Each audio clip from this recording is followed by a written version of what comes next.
Mark McGuire. Welcome, Mark.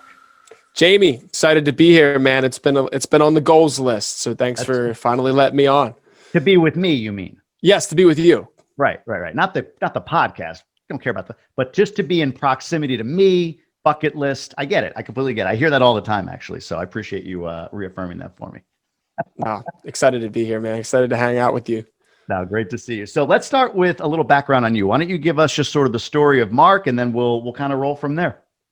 Yeah. So my story grew up, northwest of Philadelphia, not in the city, in the suburbs, and got started. My family was always a real estate family. I didn't know it. My family kept what they had kind of pretty close to the vest, and found out when I was about 17 that my family had these properties, and I started, just as the guy who was the gopher, cleaning out basements, cleaning out attics. I spent the year after my senior year of high school just cleaning out rotting things in basements for properties that had been improperly managed for about 10 years. And so then I actually went to school, went to Temple University, 3 semesters non-consecutively. And I actually dropped out not once, but twice, because once wasn't enough. And I played in the band professionally for 7 years, from the time I was about 17 until about 24. And so after going through some ups and downs, and that was actually the first business I owned. We actually got to the point where we ended up getting a record contract from RCA Records. And wow, I did the math and was like, man, this is like not good. I think I'm going to do something else. So got the contract and never signed it. The other guys in the band ended up going forward, but that's and that band is Coldplay today. I wish, man. I'd be asking them to hook me up, but no, they're still around. They still gig. Actually, they've gone on to do other stuff, and now, ironically, the sister of 2 of the guys in the band actually hit it big. Her name is Roses, and it's just funny, man, how it all works. She actually, I think, did a co-write we were supposed to do. She took it when things kind of went south with us. Wow. And so I think that was the co-write we were supposed to have, and that's what she got her first hit with. Man, okay. Well, good for her, I guess. I know, great. I just sold a house to the lead singer literally last year. Okay. So like he and I are super cool. He still lives nearby, and they're good people. Wow. Okay. Can we pause for a moment? Like I want to dive in here for a second before we get to, obviously, that's not where you made your money and not where you made the ability to join GoBundance. So we'll get to that, but there's a couple things here. So first off, it's interesting. You mentioned about dropping out of Temple twice. Non-consecutive semesters, same. I did a here and a there and a here and a there. And it's just never, it was like I was doing it for societal pressure. I'm sure the same for you. Like everybody said I should, and it just never resonated. I left and I did what I had to do. So I'm with you there. But, you were a Temple guy, though? Band. I'm sorry? You were a Temple guy?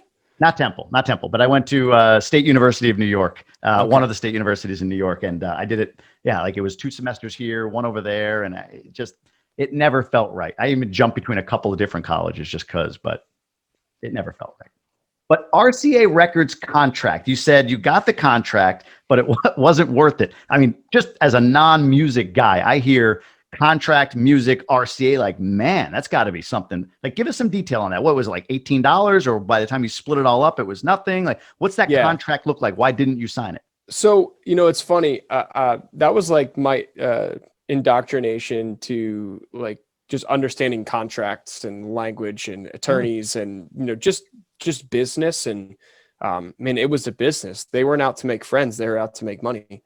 So, we had some good songs, and we ended up opening up for a couple of big acts. We opened up for The Script in New York City. We opened up with Neon Trees, played with Capital Cities. We played with a couple of big acts and some big festivals. And when we got the contract from RCA, they had the term was called a 360 deal, which was starting to become more and more popular because record labels weren't making money on the record sales anymore, because this was like post Napster, which kids these days wouldn't even know what Napster was, because now everything is just like, oh, stream it. Spotify came out in like 2011.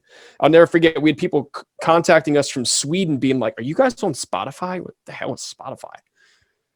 So we got the contract from RCA. It was like it was like 7 album cycles, which is like 2 to 3 years per album cycle. So album cycle is like record, tour, and all the merch and all the, the stuff that comes with it.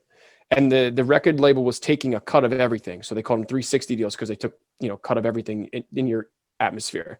So they would take a cut of merch, take a cut of CD sales, streaming, and the big one now is what they call syncs, which are like all your commercials and all that stuff. So it was going to be like an advance of like, it was like $50,000 or $40,000 in advance. I think it was like total. 50 grand. Not per. This is like for the whole band. Total, Okay. right? And it was like, I think the contract was like 250 grand. I wish I still had it, but it was like 250 grand. It was a terrible contract. It was like an entry level, like, hey, we like you enough to take like a flyer on you, but it was like trying to pick like the superfecta, and you're like, yeah, I'll bet $1. Like, we got the $1. That's what happened. And did I hear you? So you said they were doing 7 albums. That would be like 20 years. That would be your career. Like, basically they were like, hey, we'll bet $1 that you'll succeed, and we're going to lock you up for 7 albums. Wow. Yeah, it was horrible. It was Now, like, you have it was negotiated slavery. these terms, or, I mean, you hear that? It's funny you say that, but you hear that in the music industry. There are some big acts that had to get out of bad contracts early on, but can you negotiate it, or were you just not in that kind of position? Yeah, so we didn't have the online presence. Like, what would generate, it's like anything else. Like, the more production you do as a salesperson, the more you can go and negotiate a better split on your contracts, right? So it was the same way. Like, we didn't have the online presence, the online followers, the ticket sales. When a labels, they have them, they're called A&R, artist. It's like artist and repertoire or something like that is what it stands for. But the A&R people are the ones that are like the talent scouts for the record labels. And so they're looking out to say like, okay, like, they're going to your shows, they're digging into your social profile. They're like underwriting your risk as an artist to say, okay, like, this person I think has what it takes. Like, they're gigging, they I've seen them play, like, they put on a good show. I think their creative direction's there. I think their image is there, brand is there, etc. Interesting. All right. It's going to be about $6,700 a guy after management took 20%. The lawyer took like $7,000. So it was going to be like $6,400 or $6,700 per member that we would have received pre-tax. Pre-tax. We hadn't paid taxes on that yet. I mean, I don't think we were going to get taxed with how much money we were making. Sure. No, I get it though. But yeah, you're not making a lot. By the way, what did you play? What was your Play drums. Drums. Another drummer. I like it. There's a lot of drummers. Phil Capra, and I played drums for a bit. Not at your level, but that's funny. And then real quick, go back to, so the lead singer you sold a house to was the lead singer of the band that did take the contract. So these guys did take the contract, right? Yeah, they took the contract. They went out to LA, recorded an album, and like, they were talented guys. I mean, honestly, I think I was the least talented amongst them. I was kind of like the lucky sperm club, but they were cool guys, and they took the deal, and they were super talented. And I don't really know what happened, but I mean, it's kind of like a common story here. You go out, they spend a bunch of money doing a record, and you get shelved, meaning like it never gets released. It just like, there was disputes, and like, I can't remember what the story was, but they just never saw the light of day, unfortunately. What are these guys doing now? Are they still together? Are they still playing, touring? I mean, do they have a presence still?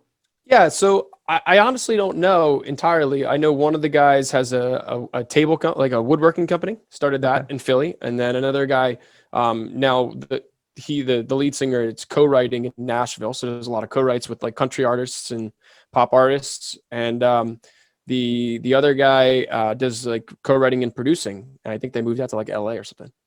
All right. And the sister that hit it big, you said her name. Is she part of, like, would I recognize her, or a song that she sang or anything, or you want to keep that under wraps? No, I mean, the song is called Roses, Roses. That it was with the Chainsmokers. That was really what got her big. And I mean, actually, her name's Liz. Liz is super talented. She was always talented. I was like, she just had something her voice was just unique. Same way that Pat's voice was always unique. They're just talented family, man. They're super musical family. I feel like I've heard of the Chainsmokers. Haven't I? Definitely have. Right. If you would hear like 10 different songs, you'd be like, oh, that's the Chainsmokers. Like you'd be like, oh, I know that song. It'd be one of those.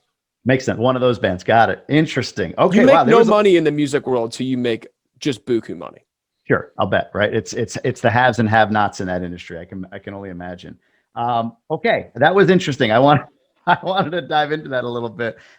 Continue with the Mark McGuire story. So after you say no to the contract, and you found out your family's got some property and you've done a little work there or whatever, what happens next? Yes. So my cousin was in the real estate sales business. This was like 2011. So it was like market was at the bottom of the bottom, where they were still at the time free falling. No one knew where the bottom was yet. And, he was like, hey, you'd be great at real estate sales. You should come work with me. And I said, all right, cool. Well, I don't have a college degree. He's like, no, you don't need that. I was like, even better. So I just shadowed him, and I was working in like property maintenance. I mean, I was like touring. We were playing these big shows, and I was going back as the maintenance guy plunging toilets. Like that was a real thing that happened, which was a real, kept me pretty grounded. Sure. But got back, started in real estate sales, and then I was like kind of like built it up, just spent the time learning. I wasn't getting paid, wasn't making any money, was closing deals like, for 100,000 here or there, like working a lot for nothing. Sure. And then just stayed at it. And that was when I was like, we got the contract in 2014. I was like, I think I'm just gonna do the sales thing. I don't think this makes sense. I had like 3 or 4 deals under contract and pulled the parachute and said, hey, let's make it work and figure it out. We did. Nice. Now, so to bring us to today, what is your you have a sales team? Like, what does it look like in your organization? Yep. So today I have a real estate sales team, myself and 3 others in production, 2 in back office. And then I also work with Sergio Altamare, another GoBro, and Hearthfire Holdings, and we syndicate self-storage properties. Wow. Okay. All right. So you're part of his group too. We just had him on recently, so he talked a little bit about that as well. So you're all in. Did you meet him through GoBundance, or did you know him before? Yep, met him through GoBundance. He's another Philly guy. Yeah, absolutely. So you guys got together and partnered up. That's really cool. I'm hearing more and more of that story as I do this podcast, whether it's a pod, a GoPod getting together and partnering, or just guys locally that get to know one another, or even across the country. People in the same space are starting to partner up or do deals together or whatever. So that's very cool. All right. So today you run a sales team, you invest in self-storage. What happened with the family, portfolio?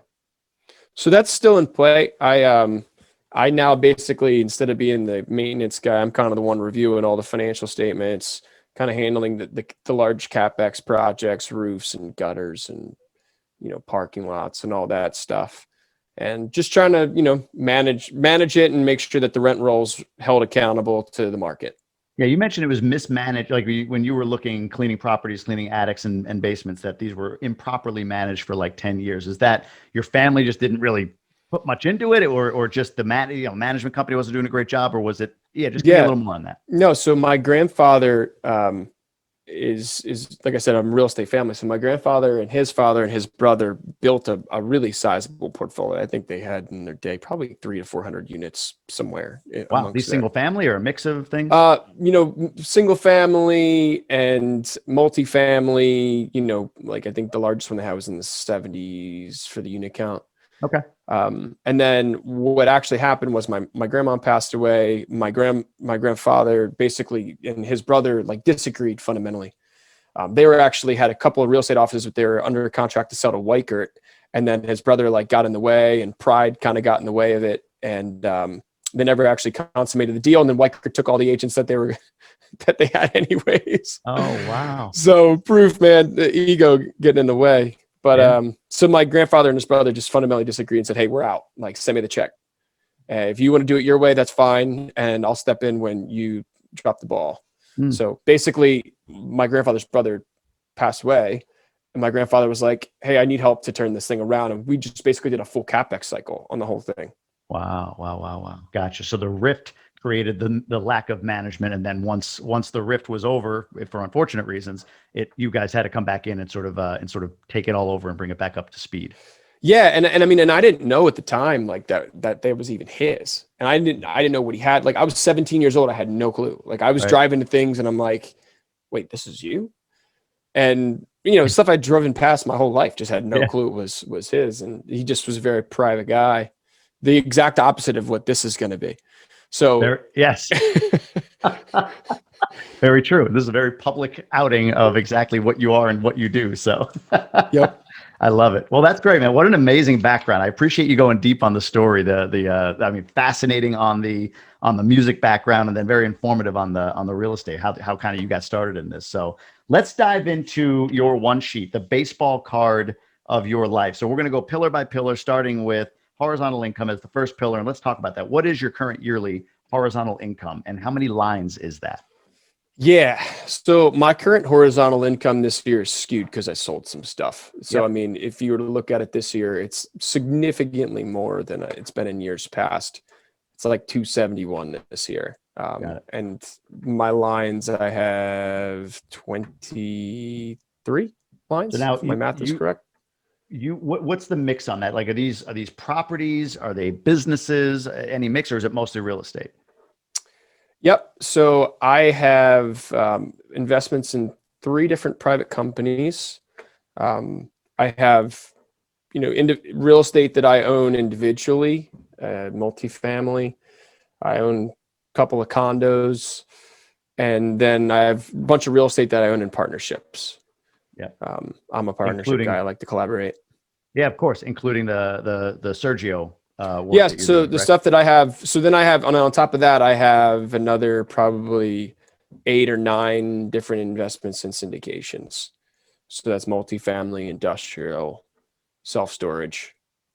Are you a limited partner in all of those, or is it? I'm an LP. Yeah, I'm an LP in all of those, except for a couple of the storage ones with Hearth Fire. So I joined them last year and I'm now a GP there. GP. Nice. Very cool. That's really cool. I love hearing that. I love hearing the collaborations that go on. I like what you said. I'm a collaborator. That's what you enjoy. You lean into it, and it's you're leveraging your gift. It's funny on the 271. So you said you sold a couple of properties. Have you, there's been some debate on, is that horizontal, vertical, or does it go anywhere? So I call that horizontal as well. When I have a capital event, I look at that as horizontal income. That sounds like that's what you're doing as well, correct? Yeah, I classified it as horizontal. But I mean, I would classify it as horizontal. That's the way and that's how I'm currently classifying it. Me too. Actually, on the one sheet currently, what I do is, if it's like a refi and I get a capital event, I classify that as horizontal. And if I'm reinvesting that refi, I'm taking that exact amount and I'm sticking it in my amount invested line as well. So it's almost like it's in both spots. Like, yes, it's horizontal, and boom, it went right back out the door as an investment. So that's interesting, because some guys say, nah, I consider that vertical, or they just leave it off. Some people just leave it off completely, and I don't agree with that. I see that as a horizontal income. So I'm glad you clarified. Yep. What percentager are you currently? So per my one sheet relative to this year, I'm saying 1,279%, which is just totally inaccurate. I would say last year, I'm going off of 2020's numbers. I did pull that 2020's up as 165% is what I am. 165%. Got it. Makes sense. No, I like that. Great. Good for you. That's incredible. How about debt? What's your debt to net worth currently? So my debt to net worth, and I personally am trying to figure this out, because since I do own so much in partnerships, it's like, I'm taking my proportionate share, but like on the PFS, then it's like banks are like, well, you're technically liable for all of it. Yeah. So I have 2 numbers. My loan to net worth, my proportionate share is about 54.18%, and then loan to net worth on all 74.83. Got it. Okay. Very good. No, yeah, it's a good point, right? You are technically, they don't let you say like, oh, well, if it defaults, you're only responsible for 1/5, because the other 4 partners are also. So actually, it's funny you bring that up. I actually just heard that banks are starting to do that, as far as, like when you're negotiating term sheets, you can actually negotiate being liable for your pro rata share of the partnership. No kidding. Like a fractional liability share? That's yeah. Amazing. I had not heard that. We tried that on our last deal, but it didn't work. I think it also depends on the strength of balance sheet. Yeah, that's true. That's true. That's really good though, man. I like that. Good to know. I'll definitely start looking around for that more when I talk to my broker. Good stuff. And so from a percentage standpoint, you said you got a few private companies. What percentage of your net worth is real estate? And you can, sort of best guess at this versus maybe non-real estate portions of your net worth. Yeah, so I have about 686,000 in syndications and another. I would say I'm about probably 80% in real estate. Yeah. I'm just looking at it, just trying to add in a couple of things. Probably about 75-80%. That's good. Yeah. I mean, a lot of guys I talk to, some are as high as they're like, look, I'm 99% real estate. Maybe I've got some crypto in there or something like that, but they're up there. So 80% makes sense. Very good. Let's jump over to your age-defying health bucket. So what's your current weight and body fat percentage? Yep. So my current weight's about 156 pounds and my body fat is 12.2%. That's amazing. How tall are you? 5'9". 5'9", 156. You're very lean. What's the diet look like? Honestly, man, I don't really eat that much. Like I eat like turkey bacon in the morning, pretty much every morning. And like that, and like an English muffin. And then I, a lot of times won't eat till dinner time. Like I don't really eat a lot. Is that intentional? Like, do you fast or you just don't feel hungry and so you don't eat? It depends. I would say that I usually just set a day up and within my day, I'm generally not having enough time to eat. So I would say that, most of it's just like kind of self-induced. Like if you're working hard enough, you just don't think about it. Yeah, that's true. You kind of drive past it. What I measured everything I ate for 30 days during quarantine. And it was really eye-opening to see how many poor decisions you can make in a single calendar day with your diet.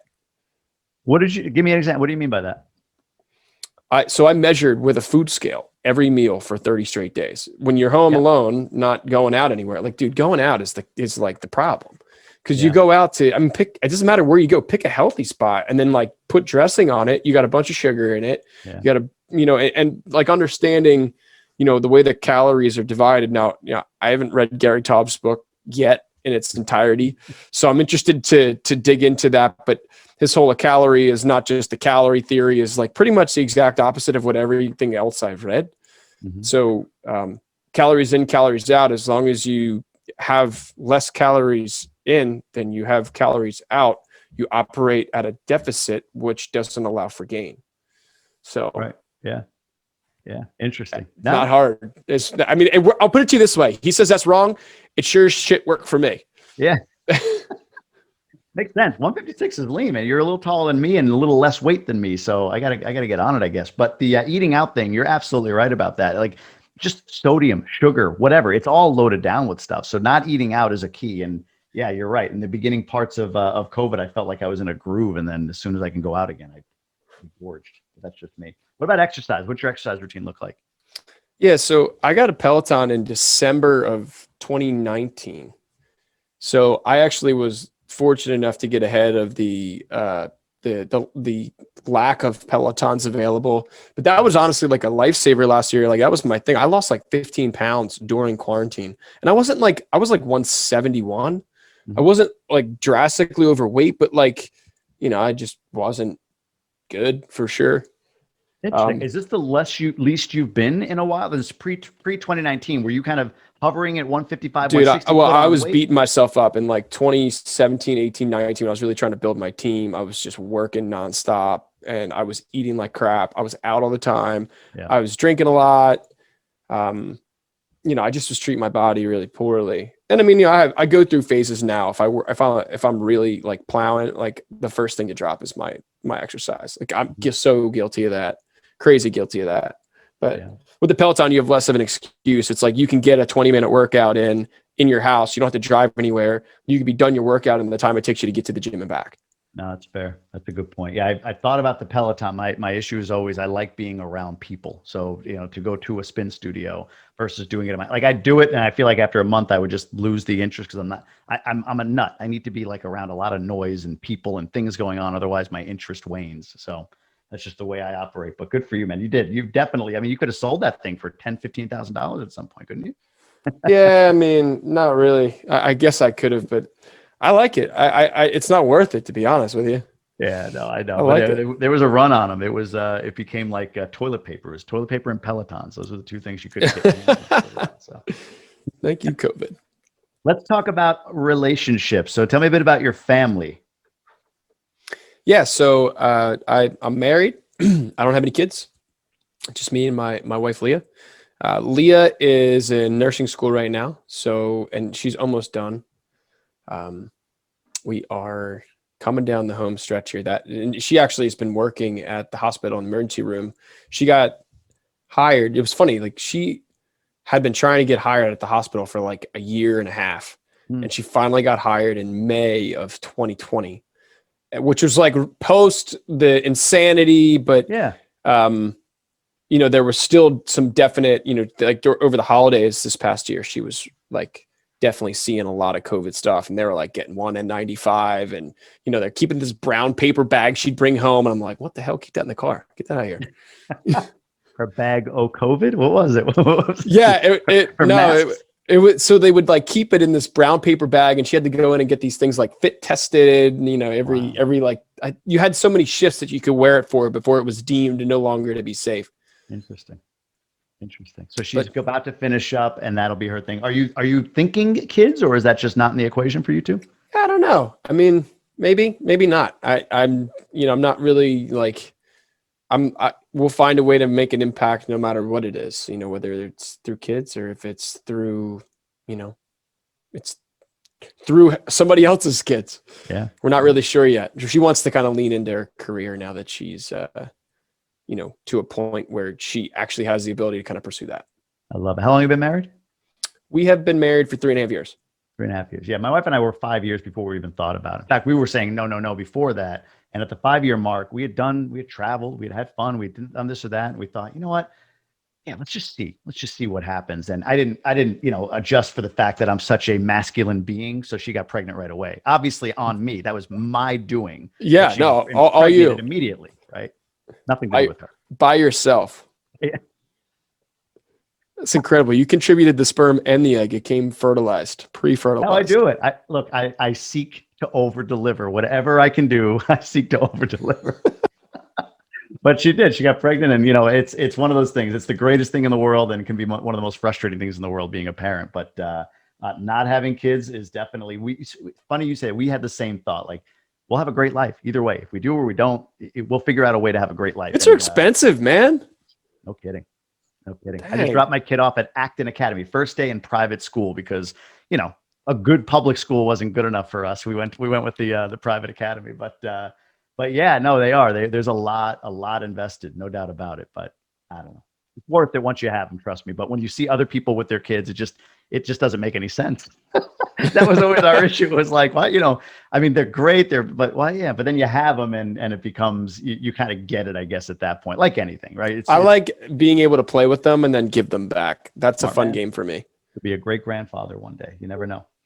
All right. What is your life happiness index? Yeah. So my life happiness index is 7.12. What's the low in there? Like, what are you lowest with? Yeah. Honestly, right now, my lowest is adventure and travel. Is that COVID related, or is that just like you haven't prioritized that? Yeah. Pre-COVID? Yeah. It's so I would say that's COVID related, but it's also my wife, is being in school, so she's working and being in school, like nursing school. It's pretty demanding. And so you just don't have a lot of flexibility. So you have like a short like week of time where you get to travel, and and she's been working every other weekend. So she's just been like absolutely hammering at it. And we both said when she graduates this summer, we are taking a baller vacation, and it's going to be ridiculous, and there will be no price tag. It's like we're doing something incredibly cool. There you go. What do you have a top 3 in mind? Kind of some ideas? Is it destination or type or whatever? Yeah, so probably warm with a beach. That'll be a start. We went to Thailand for our honeymoon, which was really cool. Oh, nice. Yeah. Actually got sick. I got food poisoning. That was fun. But if you ever go to Thailand, just do yourself a favor. Don't travel business class or better. I was cheap, and I was like, I'm not paying an extra $2,000. And then when I was sick on the way back, there was no amount of money I wasn't willing to pay. Right. And I didn't have the ability. So. Oh man, sorry to hear that. But hey, you got to see Thailand. That's a good thing. All right, let's jump over to genuine contribution. So what is your give back ratio currently? Yes, so my give back ratio is just over 1%. And that was another one of the low areas. I've been, this year has been really a focus of mine to give back, not just money, but more in time, and started kind of like a real estate mentorship group and bringing in people who haven't bought anything yet or trying to understand how to buy. And we've been focusing on, not just giving dollars, but giving knowledge. It's like teaching them how to fish instead of just giving them fish. Yeah, I wonder if a lot of people in GoBundance, men's or women's, are hard on themselves with this. As I've done this podcast and listened to more and more people, for instance, you sat in on the Ascend or the Emerge and Ascend call, like you did our millionaire case study, right? That's an hour and a half of an evening of yours that you contributed time. There's no value or benefit to you. There's no, you weren't paid for it. There was nothing you were getting out of it per se, other than the ability to contribute to a group of people who want to learn more about how you've made your money, how you structure your life and your businesses. So yeah, I do wonder if, it's not like charitable donation or going to a soup kitchen and sitting there and doing that. But to your point, the time that you contribute to others even in that regard, in a mastermind setting, I don't know. I do wonder if some guys give themselves too little credit for the amount that they contribute, but it sounds like you've got some plans on things you want to do. No, it's about like contributing in a way that's meaningful to you. Cause some people could stroke huge checks and, but like how meaningful is that to them? Like, even if someone had the ability to give 50% of their total income but was just unfulfilled about it, like that's the equivalent of not giving at all. So I think it's just the key is giving in a way that's meaningful to you, so much so that the dollar amount's irrelevant, but that the feeling of giving is fulfilling. Yeah. Barbara Corcoran of Shark Tank fame. She made this point, like, I don't really give anything externally. She's like, I set up like college funds for my sister's kids. And, she does things internally within her family that she looks at as her way of contributing, but it's meaningful to her, so I completely agree with that. Let's jump over to some accountability stuff. Who is in your GoPod currently, and how often do you meet? Yeah, so we just kind of revamped this last month. Currently in my GoPod is Ryan Good, Steve Waller, who's a new guy, and Josh Blankenship, who's also a newer guy. But I actually handpicked the pod, put it together because we're all local guys and everyone lives kind of within a couple hours. So our intention was to be able to meet up at least once a month in person, beyond meeting weekly. So we meet via Zoom weekly. Nice. Okay, cool. What's the current discussion, the current topic? So we just went through rounds of our one sheets because I think we've been doing this now for about a month. So we went through everyone's one sheet to get to know each other a little bit. We're actually getting together a week from today, actually, if it's the first time in person.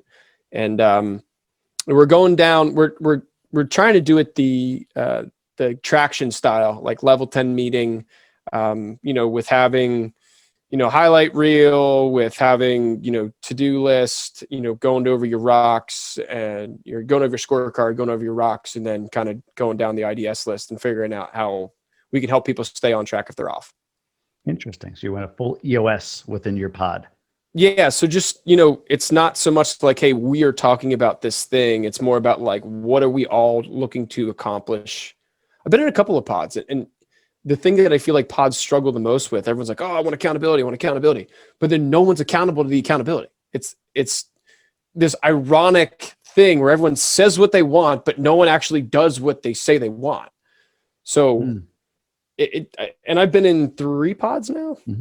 And this is, I would say, I had one pod that was with M1 that was about 3 years long. And that actually was great. We were all real estate guys, so that was awesome. But it just got to a point where we talked about accountability and just kept falling by the wayside, and, just became like a event / problem solving session for whoever had the most urgent thing of the week.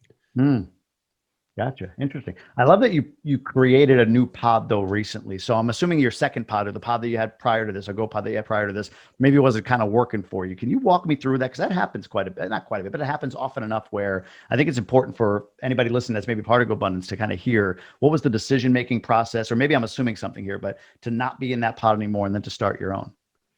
Well, I personally made the decision. It just wasn't what I wanted. I mean, we had one guy who wasn't showing up like on time, which that's disrespectful in my opinion to everybody else's time, because I'm there on time. Mm-hmm. We had another guy that just, I don't really know. He just talked a lot, but never really acted on things. And I'm just like, well, I'm here to give, but if you're going to ask me for my give and you don't act on it, then I don't know why I keep showing up. So it got to the point where I just felt like I wasn't being pushed, and I wanted to be pushed, and I didn't feel like my time was being honored, and I'm not down with that. Like, I don't need those people in my environment. So to me, I've just learned with relationship to like wanting to be better and level up. I mean, guys at the highest level, these dudes are showing up on time. They're showing up with their homework done. They're showing up to give, not just receive. And I think to anybody who's looking to be in a pod or that's successful, show up looking to give, show up on time, and do what you say you're going to do. Be accountable to what you commit to doing. And I think if you do those three things, whether it's your first pod or not, your first pod may not work, but I think that those three things will really they will help you find the right pod.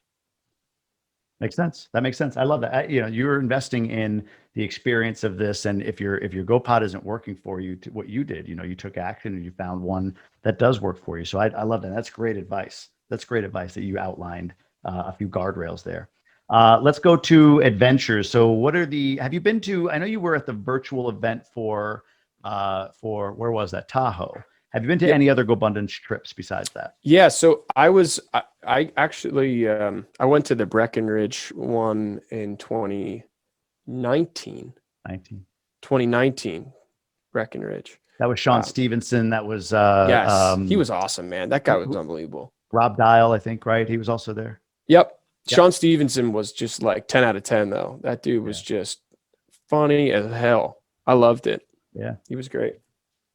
Very cool. That's the only one I've been to though. That's the one you've been to? Okay, cool. So coming up you planning on going to Steamboat or no? I will be at Steamboat. I got my ticket. I will see you there. You will not see me on the interwebs this time. That's right. I'll actually see you live. Get to press the flesh. What are the three of your past greatest hits? Ooh, 3 past greatest hits. Dang. I freaking didn't come prepared with this one. I had the future ones. So past greatest hits. Man, that honeymoon to Thailand was ridiculous. That was just incredible. That was it. My second one was I went on a cruise through like Greece and Italy for 10 days. That was ridiculous. That with family or just not like with your wife? Yeah, with my parents, my wife. That was the year after. I think it was a year after we got married, 2 years after we got married. Nice. So that was just incredible experience, man. And you got to see Santorini and Sicily, and we went to Malta. I mean, it was like the picturesque. It was like the photo calendar tour. Yeah. That makes sense. Cool. Yeah, and then I would say my third one was I caught a 40. I was on the boat with my dad. In fact, I have it as my desktop picture. My dad caught a 45.5-inch northern pike. Wow. In Canada. We were on a fly-in fishing trip to Timbuktu. Not actual, but like little Podunk, Canada, where you like going on a float plane and you're the only person there for 5 days. You got no electricity, just like solar. So we would do that. And my dad and I caught a 43. I actually caught 3 40-inch pike in the same day. I caught a 41. I caught a 43.5, and my dad caught a 45.5. Same day. Wow, same boat. Man. That's cool. That's like a lifetime fish, and we caught 3 in a day. It was just out of control. Very cool. Look at that. That's awesome. By the way, you forgot one, which is being on the GoBundance podcast with me. Now you can call that a past greatest hit, right? No longer a future. But you said you were prepared with the future. So what are the future greatest hits? Yeah, so my future greatest hits actually is my wife graduating nursing school. That is so important to me. I feel super vested in that outcome in ways because I feel like I've been the therapist at times, and we've just been through war to get that done. My future greatest hit is going to be catching my first tarpon. I have jumped them, but I've never landed them. So if, we could get a GoBundance tarpon fishing trip in, like the flats and like Boca Grande, I would be down. I'm glad you said fishing trip, because I didn't know that was a fish until you just said that. So no it's idea. It's basically a dinosaur fish, dude. The scales are like huge. It's like, what do you mean you were large. jumping them? What does that mean? You jumped over So them? it means you hook into one, and then you have it long enough where it's like, shit, this is kind of difficult. I should probably jump and try to spit this hook. And I got spit. Got it. Unfortunately. Still half understand everything you said, but yes, I'm with you. I think I have a better, clearer understanding of what exactly is going on now. So cool. That's number 2. You're jumping bonefish. And what's the third one? Yeah. And so my third one is transitioning out of day-to-day real estate sales. I think I had a goal to do that at the end of 2019, and by the end of 2021, it's going to be a reality. Yeah, it's going to happen, huh? Yeah. I'm not looking to sell my team. I have a guy who's been one of my closest friends for 20 years, who's been working his butt off, and I'm working to have him, been teaching him, kind of all of the things, and he's really stepped up in a huge way. So I'm transitioning it, still being involved in the management business back end side of things, but sure, he'll be handling pretty much all the day-to-day sales. I'm just kind of handling the systems and the processes and hiring, firing back end. What's a day look like then for you when it comes to being, not necessarily in the day-to-day sales world? So honestly, like my goal is to transition to Hearthfire, completely, pretty much full time. I'm still probably working 25, 30 hours a week with Hearthfire right now. I mean, between, taking down existing deals, property management of existing portfolio, we control about 103,000 square feet right now. This next property we close at the end of the month, we'll be at about 152,000, and I'm running the land development for an expansion that we're doing. So it's about 35,000 square feet we're looking to expand. That's so cool, man, that you found a passion with another GoBundance guy in your market around an asset class that drives you. So that's really cool. It's the best. That's really cool. That's for anybody out there that's thinking about GoBundance. That's the power of being in the community of right people, or any mastermind for that matter. But you get the right mastermind for you, and that works completely. So love that. We're going to wrap this up with a question from the GoBundance card game. And it's funny.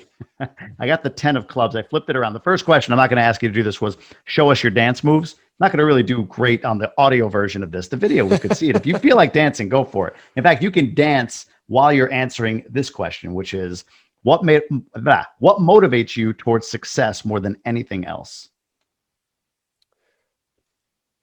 Watching other people who never could have imagined their own success. I've now had the fortune of changing outlooks and mindsets of a couple of people, especially close people to me, and in a way that like they couldn't have imagined without my help. Like their mindset and their outlook was programmed to, see and think a certain way. And, being able to kind of like just take the same person, open their eyes to what they're good at, and teach them to think a little bit differently. They were able to, really we just kind of parted the Red Sea and said, like, go for it, dude. Like, have at it. That's cool.